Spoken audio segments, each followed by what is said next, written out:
উপজেলার বিএনপির সুযোগ্য সিনিয়র যুক্ত আহ্বায়ক সারসা 10 নম্বর ইউনিয়ন থেকে বারবার নির্বাচিত চেয়ারম্যান জননেতা জনাব আবুল হাসান জহির।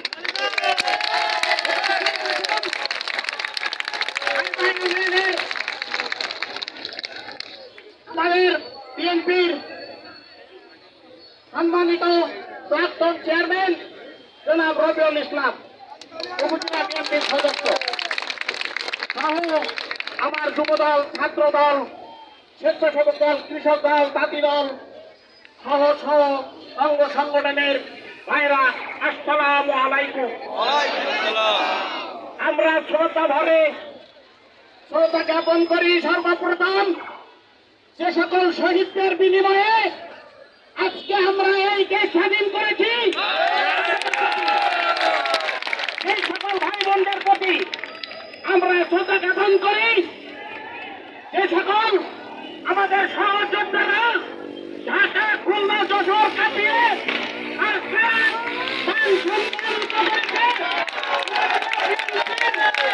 নেতৃবৃন্দের প্রতি আমরা কৃতজ্ঞ।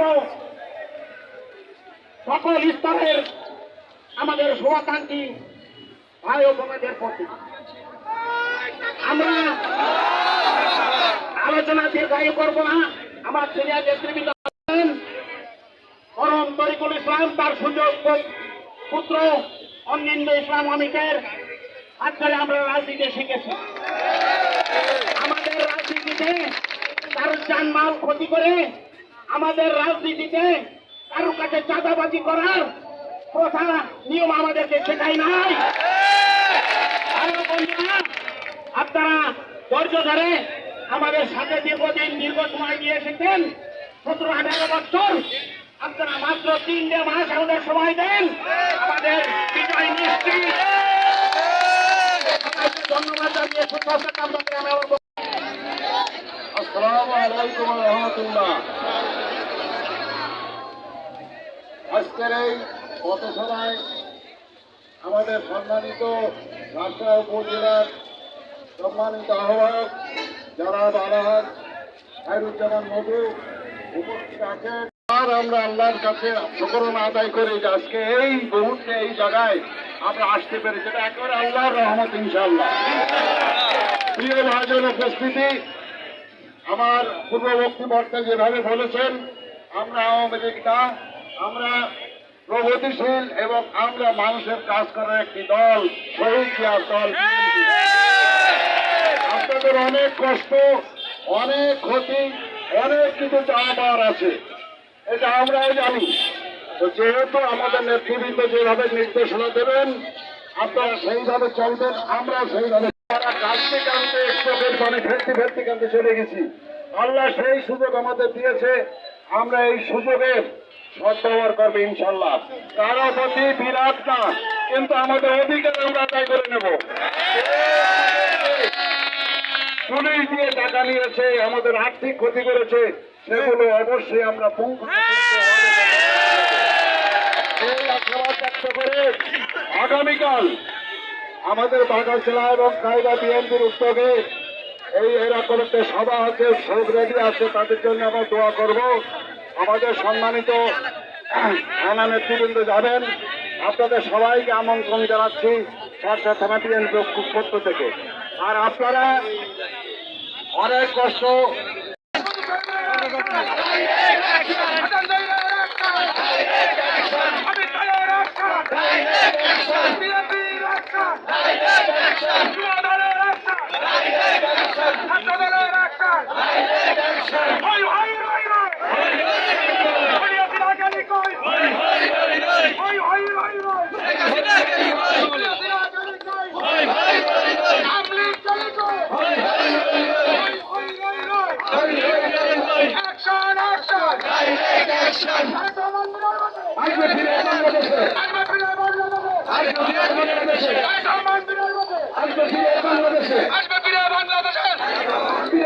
আমার ভাই বললো কেন?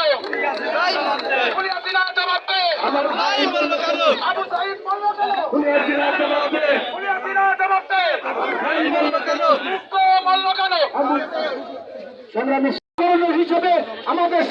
ভোটটি শহীদ জাবির চত্বর হিসেবে ঘোষণা দেওয়ার জন্য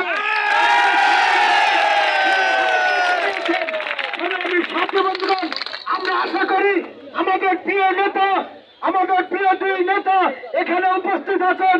আমাদের সাতক্ষীরা মোড়কে শহীদ জাবির চত্বর হিসেবে তারা ঘোষণা করবেন।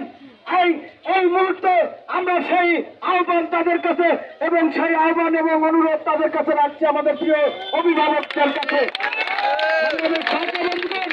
এই পর্যায়ে আপনাদের সামনে মূল্যবান এবং দিক নির্দেশনামূলক বক্তব্য রাখবেন শাসক গণমানুষের প্রিয় নেতা, শাসা থেকে বারবার নির্বাচিত জনপ্রিয় চেয়ারম্যান জনতা জনাব শাসা উপজেলা বিএনপির সুযোগ্য সাবেক সাধারণ সম্পাদক এবং সিনিয়র যুগ্ম সদস্য সচিব জনতা জনাব আবুল হাসান জহির এই পর্যায়ে আপনাদের সামনে দিক নির্দেশনামূলক বক্তব্য রাখছেন।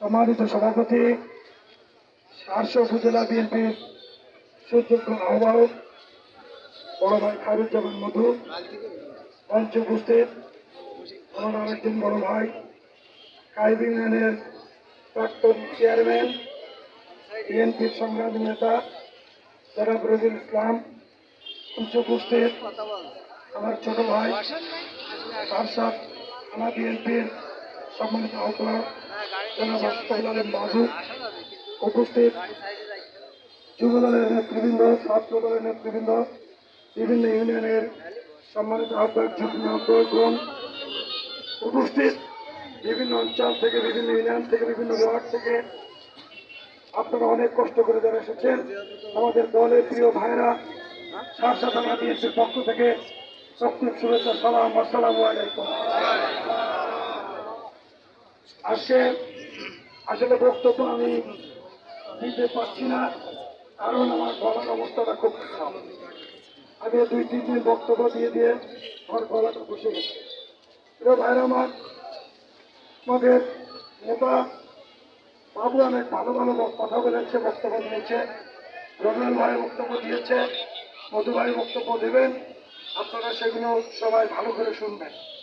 আরেকটি কথা, আসলে আমাদের এই বিজয় কিন্তু মূল দাবিদার ছাত্র সমাজ।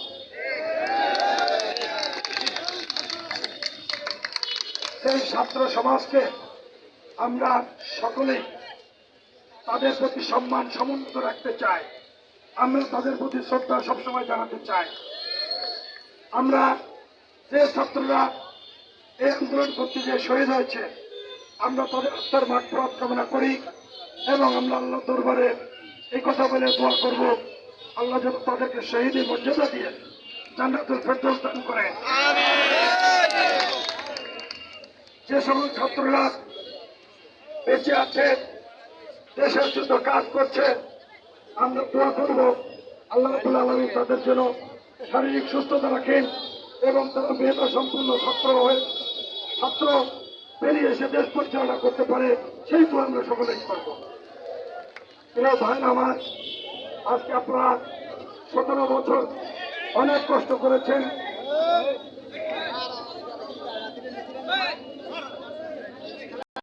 দলকে টিকে রেখেছেন, আগামী দিকে থাকবেন। এই জন্য আপনাদের সকলকে বিএনপির পক্ষ থেকে অনেক অনেক অভিনন্দন, ধন্যবাদ।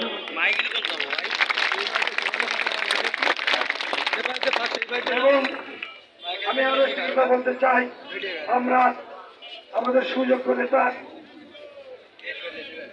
খুলনা বিভাগীয় সাংগঠনিক সম্পাদক জনাব ফরিদুল ইসলাম হামিদ অত্যন্ত বুদ্ধিমত্তার সাথে দল পরিচালনা করছেন। আমরা সকলে তার জন্য দোয়া করব, সে যেন দীর্ঘায়ু হয় এবং দলকে শক্তিশালী করতে পারে। আমরা আজকে আমাদের ম্যাডামের জন্য দোয়া করবো। ম্যাডাম যেন দ্রুত সুস্থ হয়ে আমাদের মাঝে আবারও দলের নেতৃত্ব দিতে পারে। আমরা দোয়া করবো আমাদের মাঝে আমাদের প্রিয় নেতা, তিনি অত্যন্ত মনে কষ্ট নিয়ে আজকে সুদূর লন্ডনে বসবাস করে এই বাংলাদেশকে ভালোবেসে, এই দলকে ভালোবেসে, এই দলের অত্যন্ত কষ্ট দূর থেকে নেতৃত্ব দিয়ে দলকে এগিয়ে নিয়ে দিয়েছে। সেই তারেক রহমান অতি তাড়াতাড়ি লন্ডন থেকে যেন বাংলাদেশে ফিরে এসে এই দলের নেতৃত্ব দিতে পারে।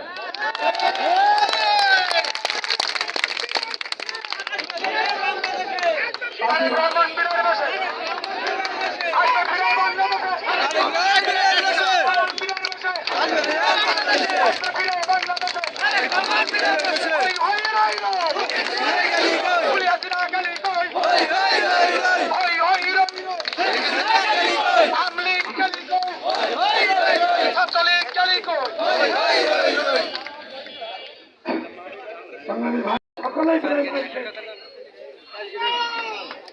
আপনারা জানেন যে গত বছর 11 মাসে কারসায় আমাকে আমার জেলা সেক্রেটারিকে গরুর মতো ফেরানো হয়েছে। এমন কত মারামার ছিল, আমি বেঁচে থাকবো কিনা আমি চিন্তাই করতে পারি না। আপনাদের দোয়াই আল্লাহর রহমতে হয়তো আমি বেঁচে গেছি এবং আপনাদের সাথে কথা বলতে পারছি। এরকম কষ্ট আপনাদের সকলের ভিতরে আছে, আমরা জানি।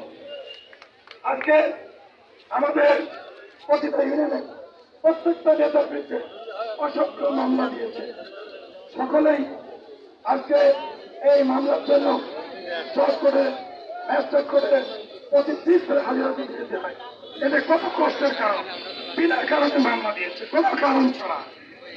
আজকে তারপরে আপনারা সকলেই এই দলকে ভালোবেসে আপনারা কোন প্রলোভনের উপরে এত অত্যাচার সহ্য করে, এত জুলুম সহ্য করে আপনারা দল ত্যাগ করেননি, এর চাইতে বড় অবদান আর আমাদের কাছে কিছু নেই।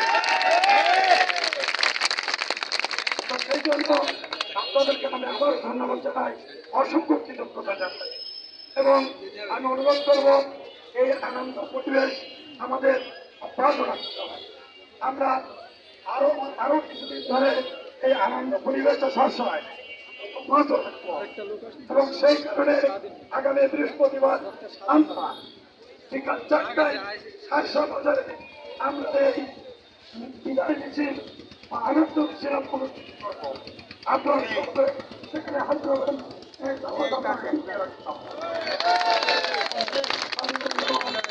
আমি আর বক্তব্য রাখছি না, আপনাদের সকলকে অসংখ্য ধন্যবাদ দিয়ে আর আরেকটা জিনিস, এই আওয়ামী লীগ একটি ষড়যন্ত্র করছে। সেই ষড়যন্ত্রটা হলো এই, আপনারা জানেন যে হিন্দুরা এখানে সংখ্যা লঘু একটা সম্প্রদায়। এই সংখ্যালঘু সম্প্রদায়ের বৃহৎ অংশ ইন্ডিয়াতে বসবাস করে। ইন্ডিয়া এই দেশকে অনেক ক্ষেত্রে চাপ দেয়, উত্তরণ করে। সেই জন্য আওয়ামী লীগের কৌশল করে হিন্দুদের যে মন্দিরগুলো আছে, মন্দির, এই মন্দির নিজেরাই ভাঙবে, ভেঙে বিএনপি লোকের পরে তাই চাপাবে এবং এটা প্রচার করবে, এরা মিডিয়ায় প্রচার করবে, এরা আন্তর্জাতিক মিডিয়ায় প্রচার করবে যে বিএনপিরা এই মন্দির ভাঙছে, হিন্দুদের উপর অত্যাচার করছে। সেই জন্য আপনাদের যেখানে যেখানে মন্দির আছে আপনারা নিজেরা সচেষ্ট হয়ে এগুলোকে পাহাড় দেবেন এবং যারা হিন্দু ভাইয়ের আছে তাদের সাথে কথা বলবেন, তাদেরকে আপনারা সাহস দেবেন এবং বলবেন আমরা আপনাদের পাশে আছি এবং সকল আমি আর কিছু খবরে আমাদের যে একটি দাবি উঠেছে, আমাদের এখানে সাতক্ষীরা মোড়কে আবু সাইদ জাবির শহীদ জাবির চত্বর করার একটা বছর এসছে। আমরা আলোচনা করেছি, আমরা এটা সিদ্ধান্ত একটা নিয়েছি, সেটি আমাদের দলের আহ্বায়ক স্যার উনি বৈঠক নেবেন। আমি সকলকে ধন্যবাদ দিয়ে আমার বক্তব্য শেষ করছি। বাংলাদেশ। সেই কারণে প্রথমে আল্লাহ পাকের কাছে শুকরিয়া আদায় করব যে আল্লাহ পাক আপনি আমাদেরকে সুযোগ করে দিয়েছেন বক্তব্য রাখার জন্য, কারণ এই সাতক্ষীরা মোড়ে বক্তব্য দেওয়ার কথা ছিল না আমাদের। আজকে ওই হায়না বাহিনী, ওই আওয়ামী লীগ যদি আজকে ক্ষমতায় থাকতো, এত সময় আমাদের কত ছেলে কত সৈনিক তারা আহত হতো আল্লাহ বাকি জানে। আল্লাহ বাকি বিচার করেছে, রাখে আল্লাহ মারে হয়েছে। কোথায় আওয়ামী লীগ ভাইরা, আওয়ামী লীগের বন্ধুদের কোনো দেখা নাই, শোনা নাই, কেউ টেলিফোনও করছে না। লজ্জায় লজ্জায় প্রিয় সাথী ভাইরা, আজকে সর্বপ্রথম আমার বক্তব্যের শুরুতে আমি কবি শ্রদ্ধার সাথে আমি সম্মানিত করতে চাই ওই বীর ছাত্ররা যারা আন্দোলন করে আজকে আমাদেরকে স্বাধীনতা এনে দিয়েছে। তাদের প্রতি আমি কৃতজ্ঞতা জ্ঞাপন করি এবং আল্লাহ পাকের কাছে দোয়া প্রার্থনা করি আল্লাহ তাদেরকে যেন বেশ রাখতে পারে। তারপরে তার আরো অন্যান্য নেতা কর্মীরা যারা মারা গিয়েছেন তাদের জন্য আমরা দোয়া করি, আল্লাহ পাক তাদের বেশ রাখতে পারে। আর আল্লাহর কাছে প্রার্থনা করি যারা এই কাজ সংগঠিত করেছে, আল্লাহ পাক তুমি তাদেরকে এই পৃথিবীর মধ্যে দেখিয়ে দাও, এ তারা তোমার বিচার। আমরা যখন কলকাতায় গিয়েছিলাম গত আছে, সেখানে আমাদের এক কর্মীকে মেরে দিয়েছিল। আমি বলেছিলাম আল্লাহর বিচার, আল্লাহ তোমার কাছে বিচার চাই। আল্লাহ বিচারের রায় দিয়ে দিয়েছে। আজকে তারা কোথায়? যারা মেরেছিল তারা কোথায়? তারা আজকে গ্রাম ছাড়া তারা নাই। আজকে আমরা আমাদের অনেক নেতা কর্মীদেরকে মার করেছে, তাদেরকে পরিচিত করেছে, তাদেরকে মার দিয়েছে, তাদেরকে বাড়ি ছাড়া করেছে। আমি দেখেছি ঢাকায় অনেক আমাদের নেতা কর্মীরা রিক্সা চালায়, তারা ইজি বাইক চালায়, তারা এইভাবে জীবিকা চালাচ্ছে। অনেক নেতা কর্মী তারা বাড়ি ছেড়ে দিয়ে পরের বারান্দায় থাকছে। দশরে আমরা দেখেছি এরকম। আল্লাহর আসলে আল্লাহর বিচার হয়েছে। আমি আপনাদের শুধু বলতে চাই, আওয়ামী লীগ কিন্তু কাল সাপ। এই কাল সাপ যেন পুনরায় সবল না দিতে পারে, সেই জন্য আপনাদেরকে সবাই সবসময় সদা প্রস্তুত থাকতে হবে। আমরা বলে দিচ্ছি, যদি একটি সবল দেয় আপনারা 10টি সবল দেবেন। আমরা বলে দিচ্ছি আপনাদেরকে, আমরা ধৈর্য ধরেছিলাম 17টি বছর, আমরা ধৈর্য ধরেছি। আমরা এই ব্যবসা বাণিজ্য করতে পারি নাই, আমরা আমাদের স্ত্রী পুত্র নিয়ে আমরা এক জায়গায় বসবাস করতে পারি নাই। আল্লাহ কিন্তু তার বিচার করে দিয়েছেন, তারা কোথায় চলে গেছেন। আসলে দীর্ঘ 14 দিন আমরা বিভিন্ন সভা প্রকাশনা করছি এবং আমাদের আসান বলেছে যে কালকে আমাদের বৃহস্পতিবার বেলা 5টায় সাতটা বাজারে বেলা 5টায় আজকে আমাদের জানেন আমাদের যে অফিসটা সাতটা বাজারে দীর্ঘদিন আমাদের যে অফিসটা করেছিলাম ওইটা পরিত্যক্ত অবস্থায় ছিল। আজকে কিন্তু আমরা সেই অফিস দখল করে নিয়েছি এবং আমরা অফিসে আজকে উঠা বসা করেছি। আমরা সেখানে সবাই স্বাগত হয়েছি।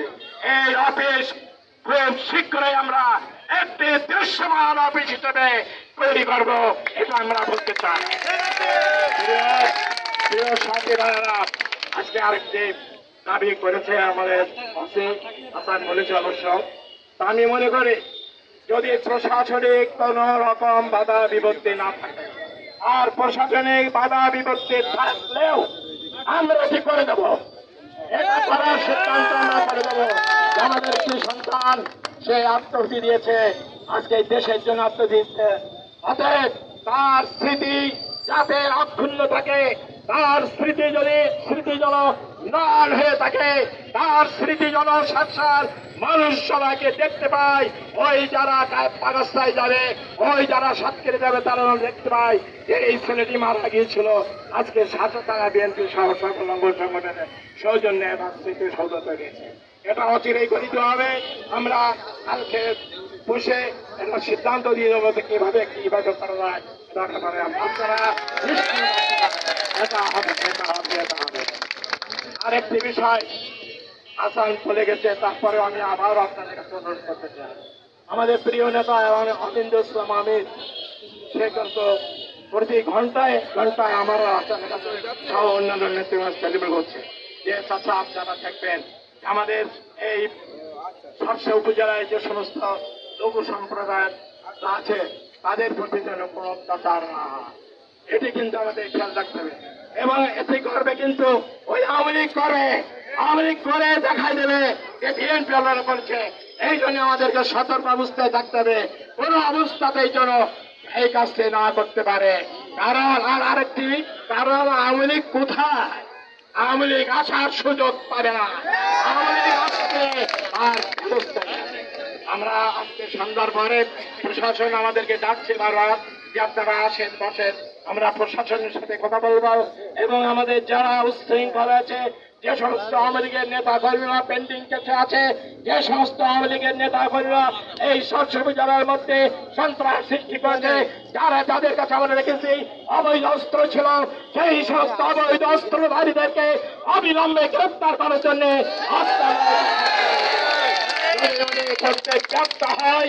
আজকে পরিষ্কার ভাবে বলে দেবো, আপনি স্টাফ যদি এই ব্যবস্থা নিতে ব্যর্থ হন তাহলে আমরাই কিন্তু ব্যবস্থা নিয়ে নেব। সুতরাং আপনারা সকলে ধৈর্য সহকারে থাকেন। আল্লাহ পাক ধৈর্য পছন্দ করেন। আমাদের আল্লাহ পাক আমাদের দোয়া কবুল করেছেন।